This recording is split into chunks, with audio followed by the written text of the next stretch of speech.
नमस्कार दोस्तों, आज मैं आपके लिए मुंशी प्रेमचंद जी के द्वारा लिखित कहानी गुप्तधन का भाग 2 लाई हूँ। हरिदास ने बीजक का समाचार किसी से न कहा। नीयत बिगड़ गई, दूध में मक्खी पड़ गई। बीजक से ज्ञात हुआ कि धन उस घर से 500 डग पश्चिम की ओर एक मंदिर के चबूतरे के नीचे है। हरिदास धन को भोगना चाहते थे, पर इस तरह कि किसी को कानो कान खबर न हो। काम कष्ट साध्य था। नाम पर धब्बा लगने की प्रबल आशंका थी, जो संसार में सबसे बड़ी यंत्रणा है। कितनी घोर नीचता थी। जिस अनाथ को बच्चे की तरह पाला, जिसकी रक्षा की, उसके साथ विश्वासघात। कई दिनों तक आत्मवेदना की पीड़ा सहते रहे। अंत में कुतर्कों ने विवेक को परास्त कर दिया। मैंने कभी धर्म का परित्याग नहीं किया और ना ही कभी करूँगा। क्या ऐसा कोई प्राणी भी है जो जीवन में एक बार भी विचलित न हुआ हो? यदि है तो वह मनुष्य नहीं, देवता है। न मनुष्य हूँ, मुझे देवताओं की पंक्ति में बैठने का दावा नहीं है। मन को समझाना बच्चे को फुसलाना है।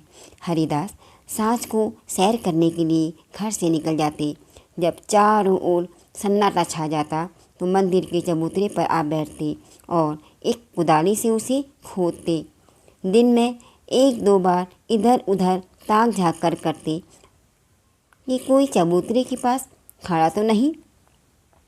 रात की शांति में उन्हें अकेले बैठे ईंटों को हटाते हुए उतना ही भय था जितना किसी भ्रष्ट वैष्णव को आमिष भोजन से होता है।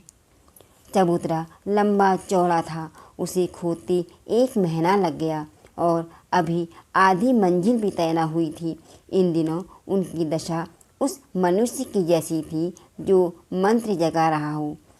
चित्त पर चंचलता छाई रहती। आँखों की ज्योति तीव्र हो गई थी। बहुत गुमसुम रहते, मानो ध्यान में हो। किसी से बातचीत ना करते। अगर कोई छेड़ कर बात करता तो झुंझला पड़ते। पंजाबे की ओर बहुत कम जाते। विचारशील पुरुष थे ना। आत्मा बार बार इस कुटिल व्यापारी से भागती। निश्चय करते कि अब चबूतरे की ओर ना जाऊंगा, पर संध्या होते ही उस पर एक नशा छा जाता। विवेक बुद्धि का अपहरण हो जाता। जैसे कुत्ता मार खाकर थोड़ी ही देर में टुकड़े की लालच में जा बैठता है, वही दशा उनकी थी। यहाँ तक कि दूसरा मास भी व्यतीत हो गया। अमावस की रात थी। हरिदास मलिन हृदय में बैठी हुई काली माँ की भांति चबूतरे पर बैठे हुए थे।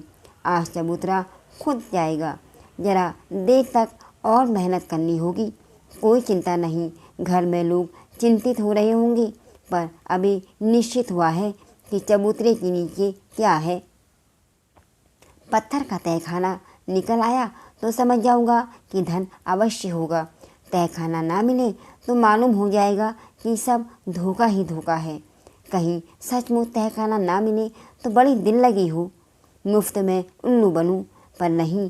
कुदाली खट खट बोल रही है। हाँ, पत्थर की चट्टान है। उन्होंने टटोल कर देखा।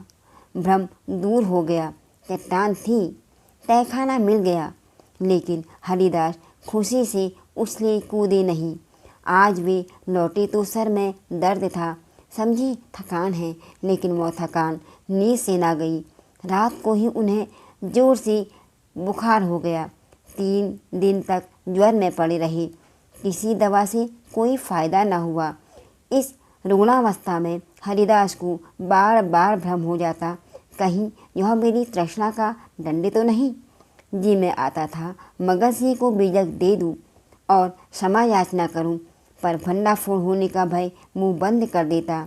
न जाने ईसा के अनुयायी अपने पादरियों के सम्मुख कैसे अपने जीवन भर के पापों की कथा सुनाया करते थे।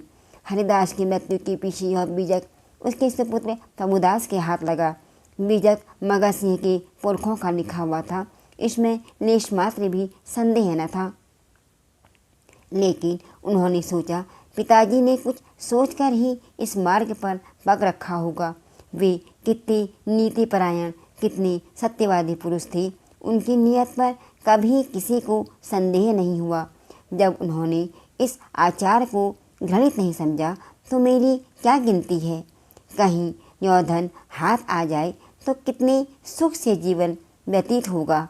शहर के रईसों को दिखा दूंगा धन का सदुपयोग क्या होता है। बड़े बड़ों का सर नीचे कर दूंगा। कोई आंखें न मिला सके, इरादा पक्का हो गया। शाम होते ही वे घर से निकले। वही समय था, वही चौकन्नी आंखें थीं और वही तेज कुदारी थी। ऐसा ज्ञात होता था कि मानो हरिदास की आत्मा इस नए भेष में अपना काम कर रही है। चबूतरे का धरातल पहले ही कूद चुका था, अब संगीन तहखाना था। जोड़ा को हटाना कठिन था, पुराने जमाने का पक्का मसाला लगा था। कुल्हाड़ी उचट उचट कर लौट आती थी। कई दिनों में ऊपर की दरारें खुली, लेकिन चट्टानें जरा भी ना हिली। तब चाहे वह लोहे की छड़ से काम लेने लगे, लेकिन कई दिनों तक जोर लगाने पर चट्टानें खिसकी भी नहीं। सब कुछ अपने ही हाथों करना था, किसी से सहायता ना मिल सकती थी। यहाँ तक कि फिर वही अमावस्या की रात आ गई। प्रभुदास की जोर लगाती 12 बज गई और चट्टानें भाग्य रेखाओं की भांति अटल थी। आज के लिए इतना ही। कहानी अपने किस नए मोड़ पर जाएगी, देखेंगे गुप्त धन भाग 3 में। तब तक के लिए नमस्कार, धन्यवाद।